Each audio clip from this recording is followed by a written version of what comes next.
ಆತ್ಮೀಯ ವಿದ್ಯಾರ್ಥಿಗಳೇ, ಸಮಾಜಶಾಸ್ತ್ರ ತರಗತಿಗೆ ತಮ್ಮನ್ನು ಸ್ವಾಗತ ಕೋರುತ್ತಾ ನಾನು ಜಿಡಿ ಕಡಲಗಿ, ಸಮಾಜಶಾಸ್ತ್ರ ಉಪನ್ಯಾಸಕರು, CS ತುಬ್ಸಿ ಶಿಕ್ಷಣ ಸಂಸ್ಥೆಯ SSN ಕಲಾ ಮತ್ತು ವಾಣಿಜ್ಯ ಮಹಾವಿದ್ಯಾಲಯ ಹುಕ್ಕೇರಿ.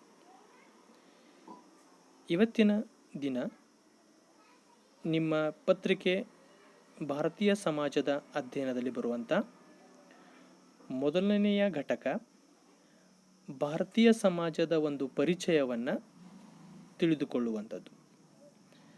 ಇದರಲ್ಲಿ ಇವತ್ತು ಭಾರತೀಯ ಸಮಾಜದ ಒಂದು ಪರಿಚಯವನ್ನು ಜೊತೆಗೆ ಭಾರತೀಯ ಸಮಾಜದ ಗುಣಲಕ್ಷಣಗಳನ್ನು ಚರ್ಚಿಸೋಣ.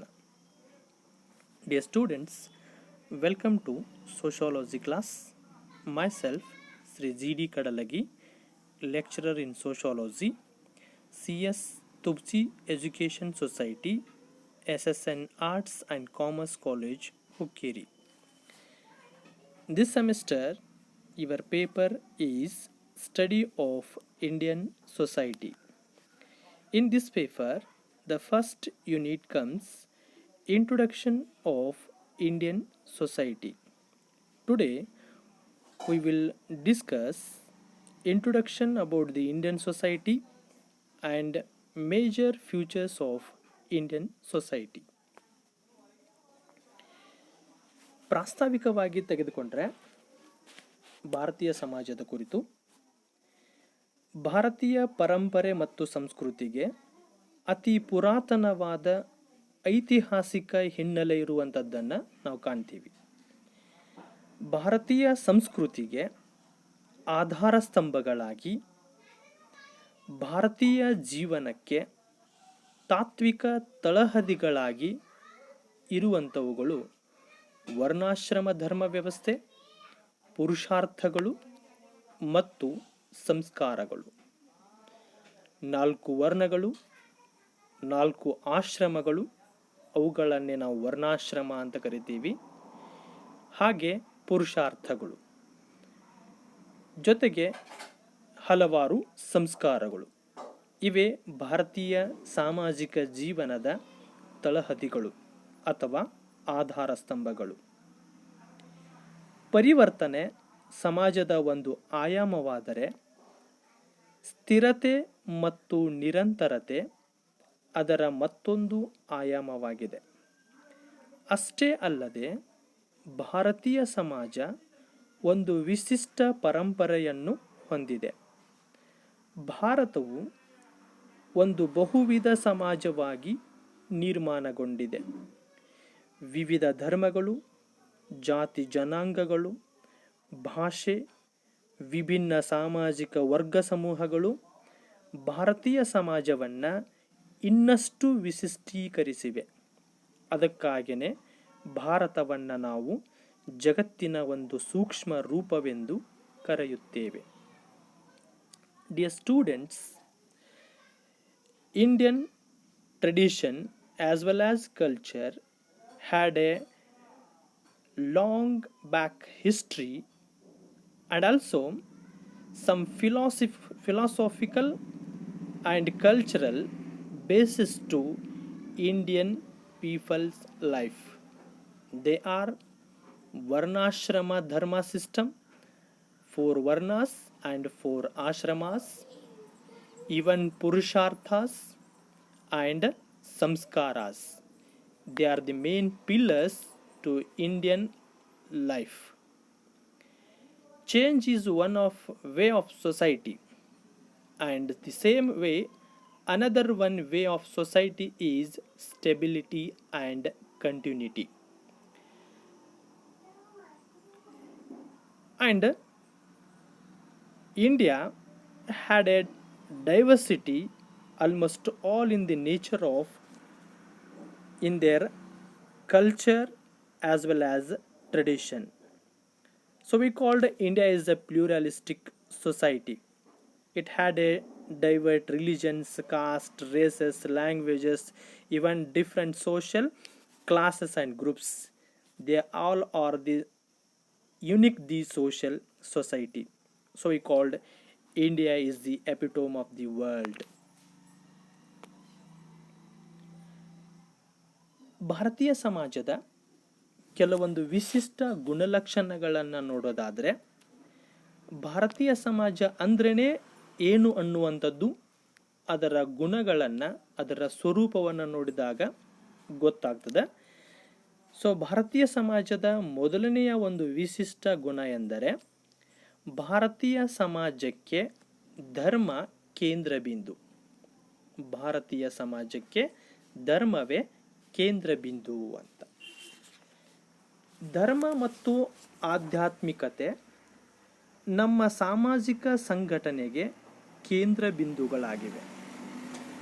ಪಾಶ್ಚಾತ್ಯ ಪರಂಪರೆ ಲೌಕಿಕ ವಿಚಾರಧಾರೆಗಳಿಂದ ಗುರುತಿಸಲ್ಪಟ್ಟರೆ, ಭಾರತೀಯ ಸಮಾಜವು ಅಲೌಕಿಕ ಮತ್ತು ಆಧ್ಯಾತ್ಮಿಕವಾದ ವಿಚಾರಧಾರೆಗಳಿಂದ ಗುರುತಿಸಲ್ಪಡುತ್ತದೆ.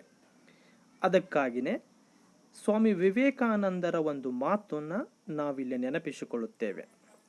ಧರ್ಮವೊಂದೇ ಭರತಖಂಡದ ಪ್ರಾಣ ಮತ್ತು ಜೀವಾಳ. ಅದು ಹೋದರೆ ಈ ದೇಶವೇ ನಾಶವಾಗುವುದು. ಈ ಮಾತನ್ನು ನೋಡಿದಾಗ ಇಡೀ ಭರತಖಂಡದ ಅಥವಾ ಭಾರತೀಯ ಸಮಾಜದ ಒಂದು ಕೇಂದ್ರ ಬಿಂದು, ಅದರ ಆಧಾರ ಸ್ತಂಭವೇ ನಮ್ಮಲ್ಲಿರುವಂಥ ಧರ್ಮ ಅಥವಾ ಧಾರ್ಮಿಕ ತತ್ವಗಳು. ಸಮಾಜ ಧರ್ಮದ ಮೇಲೆ ಅವಲಂಬಿಸಿರುವಂಥದ್ದು, ಧರ್ಮ ಸಮಾಜವನ್ನು ಅವಲಂಬಿಸಿರುವಂಥದ್ದು, ಒಂದಕ್ಕೊಂದು ಪೂರಕವಾಗಿರುವಂಥದ್ದನ್ನು ಅತಿ ಸ್ಪಷ್ಟವಾಗಿ ವ್ಯಕ್ತಪಡಿಸುವಂಥ ಸಮಾಜ ಇದ್ದರೆ ಅದು ಭಾರತೀಯ ಸಮಾಜ. ಅಷ್ಟೇ ಯಾಕೆ, ಇಂದಿಗೂ ಧರ್ಮ ಭಾರತೀಯ ಸಮಾಜದ ಉನ್ನತ ಕೇಂದ್ರ ಬಿಂದುವಾಗಿರುವಂಥದ್ದನ್ನು ನಾವು ಕಾಣ್ತೀವಿ. Dear students, come to the features of Indian society. The characteristics of Indian society. Indian society had a unique features which highlight the what is Indian society. Here the first nature of Indian society is that dharma as the center of society. In India, religion and philosophy, they are the both social organizations and the center point of the Indian society. Indian society always believes the supernatural aspects. Swami Vivekananda rightly told that religion is only life of Bharatakhanda. If it loses in the principle of the religion, the whole society destroyed itself. It means nowadays also religion is the center point of our society. ಭಾರತೀಯ ಸಮಾಜದ ಎರಡನೆಯ ಗುಣಲಕ್ಷಣವೆಂದರೆ ನಿಸರ್ಗದೊಂದಿಗೆ ಸಾಮರಸ್ಯ. ಭಾರತೀಯ ಸಾಮಾಜಿಕ ಪರಂಪರೆಯಲ್ಲಿ ನಿಸರ್ಗದ ಶಕ್ತಿಗಳನ್ನು ಮತ್ತು ಸೃಷ್ಟಿಯಲ್ಲಿನ ನಿರ್ಜೀವ ಮತ್ತು ಸಜೀವಿಗಳನ್ನು ಭಕ್ತಿ ಭಾವದಿಂದ ಪೂಜಿಸಲಾಗುತ್ತಿದೆ. ಅದಕ್ಕಾಗಿಯೇ ಅನಾದಿ ಕಾಲದಿಂದಲೂ ನಿರ್ಜೀವ ಮತ್ತು ಸಜೀವಿಗಳನ್ನು ದೇವರ ಸ್ವರೂಪದಲ್ಲಿ ಪೂಜಿಸುವಂಥ ಒಂದು ವಿಶಿಷ್ಟ ಸಮಾಜವೇ ಭಾರತೀಯ ಸಮಾಜ. ಪಶುಪತಿಯೆಂದು ಪವಿತ್ರ ನದಿಗಳು, ಪವಿತ್ರ ಸ್ಥಳಗಳು, ಭೂಮಿ ತಾಯಿ, ಪ್ರಾಣಿದಯೆ ಮೊದಲಾದ ಪರಿಕಲ್ಪನೆಗಳು ಈ ಸಮಾಜ ನಿಸರ್ಗದೊಂದಿಗೆ ಹೊಂದಿರುವ ಸಾಮರಸ್ಯಕ್ಕೆ ನಿದರ್ಶನಗಳಾಗಿವೆ. The second feature of the Indian society is that harmony with nature. We know that Indian social tradition always believes in natural power. It always believes and worship natural aspects. It may be organic or inorganic. It always worship, it always believe, it always treat as a part of life the both living and unliving beings. Just like a Pashupati, spiritual rivers, holy places, land of mother, or motherland, and also sympathy on living beings. These all concepts always best examples to how Indian society had harmony with nature. ಭಾರತೀಯ ಸಮಾಜದ ಮೂರನೆಯ ಗುಣಲಕ್ಷಣವೆಂದರೆ ಸಹಿಷ್ಣುತೆ ಮತ್ತು ಹೊಂದಾಣಿಕೆ. ಸಹಿಷ್ಣುತೆ ಮತ್ತು ಹೊಂದಾಣಿಕೆ.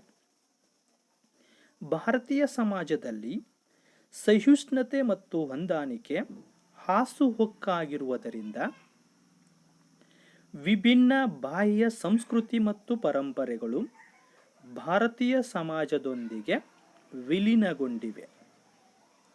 ಭಾರತೀಯ ಸಮಾಜದ ಅಥವಾ ಭಾರತೀಯರ ಒಂದು ವಿಶಿಷ್ಟವಾಗಿರುವಂಥ ಆಚರಣೆ ಎಂದರೆ ಬಾಳು ಮತ್ತು ಬಾಳುಗೂಡು ಅಂತ. ಇದು ನಮ್ಮ ಪ್ರಾಚೀನರ ಒಂದು ನೀತಿಯಾಗಿತ್ತು, ಜೀವನದ ಒಂದು ಭಾಗವಾಗಿತ್ತು. ಅದಕ್ಕಾಗಿಯೇ ಜಗತ್ತಿನ ಎಲ್ಲ ಸಂಸ್ಕೃತಿ ಜೀವನ ಶೈಲಿಗಳು ಭಾರತೀಯ ಸಮಾಜದೊಂದಿಗೆ ಹಾಸುಹೊಕ್ಕಾಗಿವೆ ಅಥವಾ ವಿಲೀನಗೊಂಡಿವೆ. ಇಂಡೋ ಗ್ರೀಕರು, ಶಕರು, ಕುಶಾಣರು, ಹೂಣರು ಈ ದೇಶಕ್ಕೆ ವಲಸೆ ಬಂದು ಈ ಪರಂಪರೆಯಲ್ಲಿ ಲೀನರಾಗಿ ಬೆರೆತು ಹೋದದ್ದು ಇತಿಹಾಸವೇ ಇದೆ.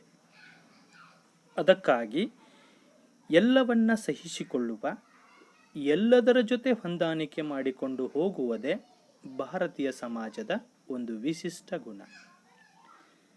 Another one feature of the Indian society is that tolerance and accommodation. Tolerance and accommodation, they are the close aspects to Indian society. It found in every life of Indian people. Our ancestors also had a principle, live and let live. Nowadays also our society following the adjustment, as well as it always support to the other culture and other lifestyle also. Indo-Greeks, Shakas, Kushan and other some kingdoms, they migrated to India and merged with Indian tradition. It means it always support to accept others' culture, tradition and lifestyle. It means it indicates that Indian society had a unique nature, that is tolerance and accommodation. ಭಾರತೀಯ ಸಮಾಜದ ಇನ್ನೊಂದು ಗುಣಲಕ್ಷಣವೆಂದರೆ ನಿರಂತರತೆ ಮತ್ತು ಪ್ರಾಚೀನತೆ. ಭಾರತೀಯ ಸಮಾಜ 6,000 ವರ್ಷಗಳ ಅವಧಿಯಲ್ಲಿ ಎಷ್ಟೋ ನಾಗರಿಕತೆಗಳು ವಿಕಸನ ಹೊಂದಿ ಶಾಶ್ವತವಾಗಿ ಇತಿಹಾಸ ಪುಟ ಸೇರುವಂಥದ್ದನ್ನು ನಾವು ಕಾಣ್ತೀವಿ. ಆದರೆ ಇಲ್ಲಿ ಸೋರೋಕಿನ್ ಮತ್ತು ಎಸ್ ರಾಧಾಕೃಷ್ಣರವರು ಹೇಳಿದ ಹಾಗೆ ಭಾರತ ಮತ್ತು ಚೀನಾ ದೇಶದ ಸಂಸ್ಕೃತಿಗಳು ತಮ್ಮ ಪರಂಪರೆಯನ್ನು ಆಂತರಿಕ ಕಲಹ, ಕ್ಷೋಭೆ ಮತ್ತು ವಿದೇಶಿ ದಾಳಿಗಳ ಮಧ್ಯೆಯೂ ಕಾಯ್ದುಕೊಂಡು ಬದುಕುಳಿದಿವೆ ಎಂದು ಅಭಿಪ್ರಾಯಪಟ್ಟಿದ್ದಾರೆ. ಅಂದರೆ ಭಾರತೀಯ ಸಮಾಜ ಎಷ್ಟೋ ದಾಳಿಗಳನ್ನು ಅಥವಾ ಆಂತರಿಕ ಕಲಹ ಕ್ಷೋಭೆಗಳನ್ನು ಎದುರಿಸಿಯೂ ಕೂಡ ಉಳಿದುಕೊಂಡಿದೆ ಅಂತಂದರೆ ಅದು ತನ್ನಲ್ಲಿ ಒಂದು ನಿರಂತರತೆಯನ್ನು ಮತ್ತು ಪ್ರಾಚೀನತೆಯನ್ನು ಉಳಿಸಿಕೊಂಡು ಬಂದಿದ್ದಕ್ಕೆ ಒಂದು ನಿದರ್ಶನ ಅಂತ ನಾವು ಕಾಣ್ತೀವಿ.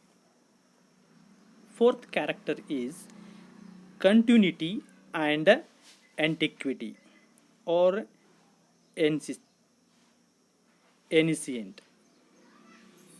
Here, near about 6,000 years, so many civilizations evolve and disappear. Nowadays, they are not in presence. But Sorokin and S. Radhakrishnan, he said that Indian and China culture,